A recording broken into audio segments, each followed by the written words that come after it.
Extinción de las obligaciones. La extinción es el momento final de la vida de la obligación, después del cual cesa la relación jurídica que se había establecido entre el deudor y el acreedor, quedando estas personas desligadas. Las obligaciones no perduran indefinidamente. Desde su constitución o nacimiento están predeterminadas a disolverse. Una obligación se extingue a través de los modos o formas de extinción que son los hechos o actos por medio de los cuales deja de existir la obligación.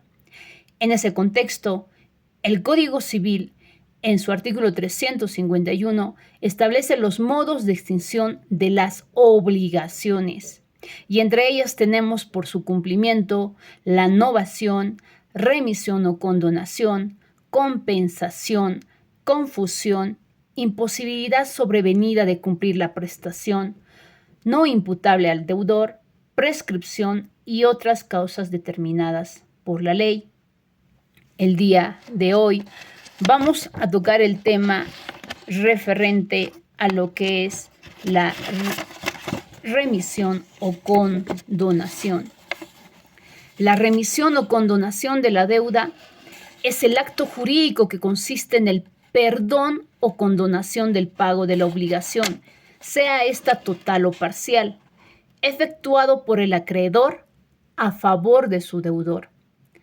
Es, en otros términos, la abdicación que hace el acreedor de sus derechos, formalizada o no mediante la entrega del instrumento en el que constaba el crédito y la correlativa deuda, que pertenece al género de las renuncias. Conocido ese concepto, nos vamos a remitir al artículo 358 de nuestra normativa civil, en la que determina que la remisión o condonación expresa establece la declaración del acreedor de remitir o condonar la deuda, extingue la obligación y libera al deudor desde que ha sido comunicada a este último.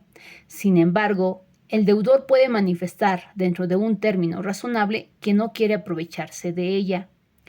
En todo caso, la remisión o condonación expresa es un acuerdo voluntario de no solicitar la obligación. En este contexto, y como bien lo hemos señalado, el acreedor es el que renuncia a esa obligación que tenía en contra de su deudor, ya sea de forma total o parcial.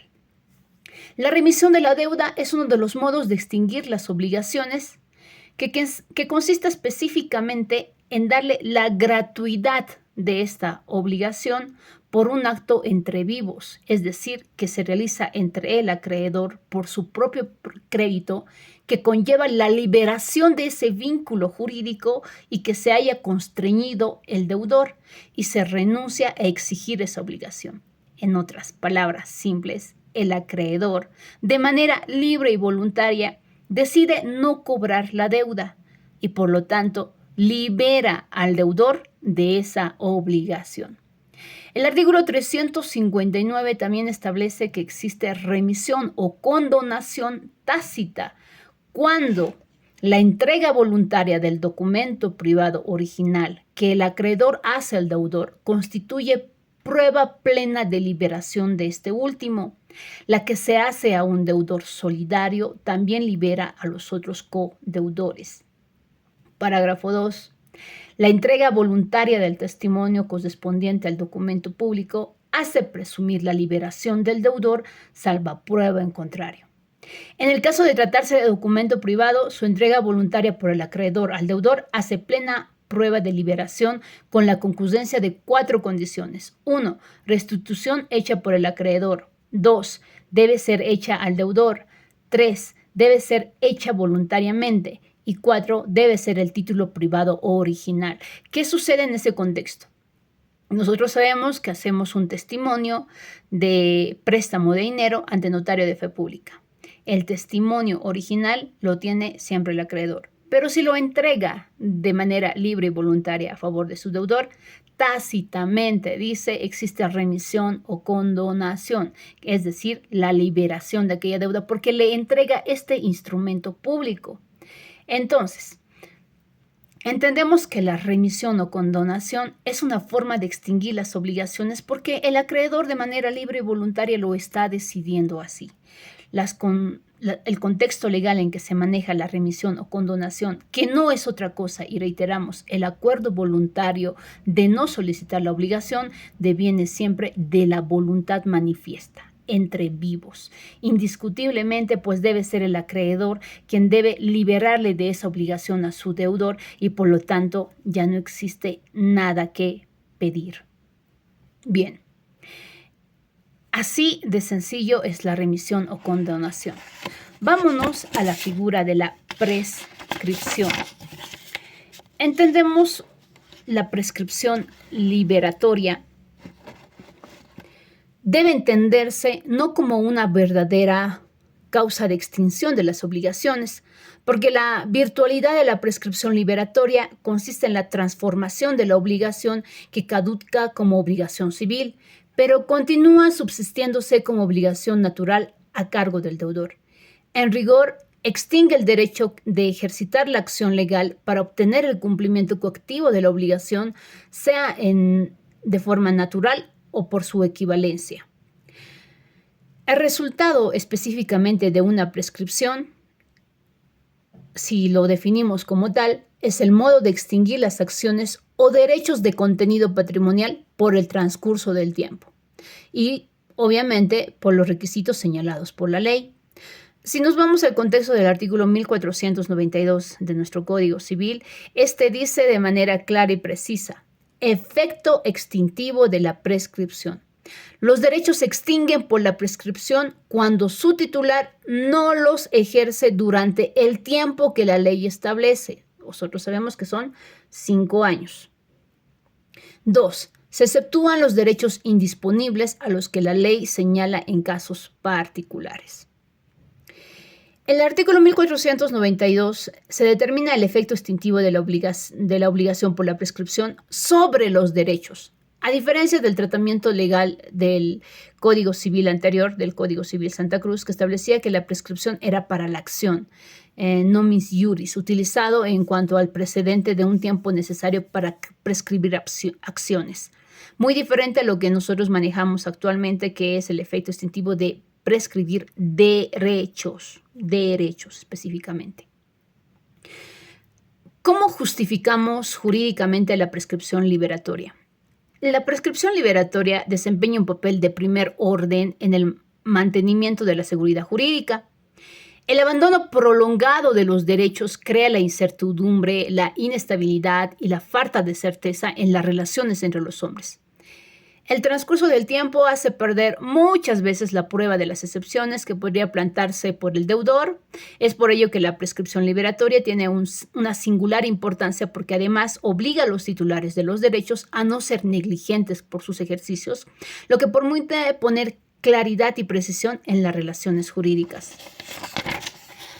La prescripción extintiva o liberatoria presenta caracteres en cuanto a lo que es de orden público. No opera de oficio, es decir, que se promueva instancia de parte necesariamente. Debe existir la oportunidad determinada para la prescripción.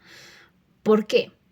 Porque si verificamos en nuestro Código Civil, en todo caso el artículo 1495 del sustantivo señala de manera expresa el régimen legal de la prescripción.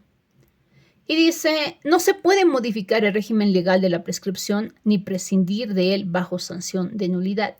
Y efectivamente, ¿qué sucede muchas veces al momento de la formalización de la demanda?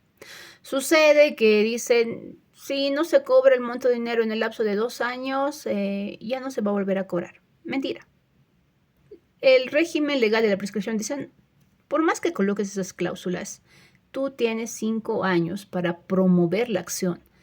Pero ¿qué sucede cuando no la promueves? La normativa te dice en el 1498 la imposibilidad de aplicar de oficio la prescripción. Los jueces no pueden aplicar de oficio la prescripción que no ha sido puesta o invocada por quien o quienes podían valerse de ella. En ese contexto, si tenemos una deuda del año 2000 y sabemos que ya ha pasado 5 años, por demás está decirlo, pero no promueves esta prescripción, te dice que no se puede operar de oficio. Tú tienes que iniciar el proceso de prescripción, extinción de la obligación por prescripción, que quiere decir que ha pasado los 5 años y no se hizo nada para el cobro de la deuda.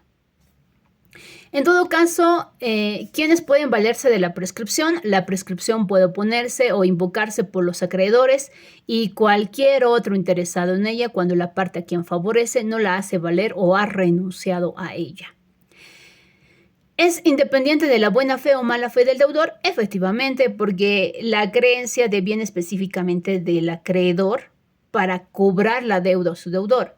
Pero si éste deja pasar demasiado tiempo, pues existe la prescripción liberatoria a favor del deudor, que ya no va a poder cumplir con esa obligación porque indiscutiblemente ya ha transcurrido el plazo de los 5 años.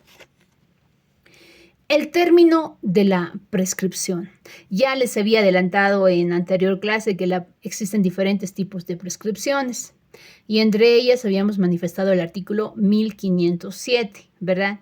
Que hablamos de una prescripción quinquenal, que es común a todos los derechos patrimoniales, que no se hayan sujeto a otros términos de prescripción y que sea más breve y comprendidos en alguna disposición específica, como por ejemplo, ya les dije, prescripción trienal de 3 años, prescripción bienal de 2 años y hasta el anual, ¿verdad?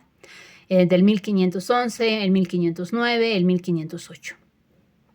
Las prescripciones como tal hacen que por el tiempo determinado ya no se pueda cobrar una obligación. ¿Cuándo existe la suspensión y la interrupción de la prescripción? Según el artículo 1502 del Código Civil, las causas de suspensión a la prescripción pueden ser las siguientes: contra quien reside o se encuentra fuera del territorio nacional en servicio de la República, hasta 30 días después de haber cesado sus funciones; contra el acreedor de una obligación sujeta a condición o día fijo hasta que la condición se cumpla o el día llegue; contra el heredero con beneficio de inventario respecto a los créditos que tenga contra la sucesión. Tampoco procede la prescripción entre cónyuges y de igual manera respecto a una acción de garantía hasta que tenga lugar la evicción y en los casos establecidos por la ley. Ese es el contexto en la que, si bien existe prescripción por el transcurso del tiempo, existen excepciones en las que no va a proceder la prescripción conforme al artículo 1502 en lo que es pertinente. De igual manera, se puede interrumpir la prescripción por lo que habíamos señalado con una interrupción por citación judicial de mora, ¿verdad? Si estamos al tiempo límite y lo citamos, entonces reanudamos ese derecho. Pero si no lo hacemos y ha transcurrido más de 5 años y la otra parte en el plazo de 7, 8 años plantea extinción de obligación por prescripción y determinando el tiempo específico de la relación jurídica en cuanto a un préstamo de dinero y que ésta no se ha cumplido y tampoco ha sido exigida por su acreedor, se entiende pues de que ha habido la extinción de la obligación. Ahora bien, específicamente en dirección u organización en la plataforma Moodle se encuentra lo que es un video de extinción de las obligaciones del 12 de mayo. Esta de igual manera tiene relación con este tema que les estoy dando porque no estoy dando novación, no les estoy dando confusión o el pago porque ya está en ese video. Entonces el contexto es el siguiente. Ustedes van a realizar un ejemplo de novación, cuándo procede la novación y en qué artículo del Código Civil se encuentra. Y lo mismo, van a hacer un ejemplo de condonación y en qué artículo del Código Civil se encuentra. Nada más. Es lo que van a subir En lo que es la semana 4 dice extinción de las obligaciones 1 y segunda parte de extinción de las obligaciones. Entonces van a subir estos dos trabajos, por favor, en uno solo. ¿Cómo? Ejemplo de la novación. Bien. Ejemplo de la condonación o remisión. En un solo Word van a subir tanto al primer trabajo como al segundo trabajo. Si tienen alguna duda, me la consultan, pero creo que estoy más que clara en decirles de que solamente van a hacer un ejemplo de novación y otro ejemplo de condonación y verificar en el Código Civil dónde se encuentran estos. Y los suben a ambos trabajos. Eso es en cuanto a la extinción de las obligaciones. Pero para concluir también es importante conocer la imposibilidad sobrevenida por causas no imputables al deudor, que es otra forma de extinguir las obligaciones. La obligación se extingue cuando la prestación que forma la materia de ella deviene a ser física o legalmente imposible según culpa del deudor. En el artículo 379 del Código Civil tenemos la imposibilidad definitiva, que establece que la obligación se extingue cuando la prestación se hace imposible definitivamente por una causa no imputable al deudor. ¿Qué significa eso? Que en todo caso, este tópico o con la necesidad de una existencia imprescindible del elemento objeto de la obligación, pueda concebirse la existencia de la misma de un vínculo obligacional. La obligación cesa por la desaparición del objeto. En todo caso, si queremos construir una casa en el trópico de Cochabamba, por ejemplo, pero ha habido un movimiento de tierra, como que todo se ha movido, ha desaparecido muchas casas, entonces nos es imposible cumplir con el objeto. La desaparición del objeto conlleva la imposibilidad sobrevenida que debe ser por causa no imputable al deudor. La imposibilidad del objeto originario impide la constitución o el nacimiento de la obligación, de modo del cual que el vínculo obligacional se forma imposible.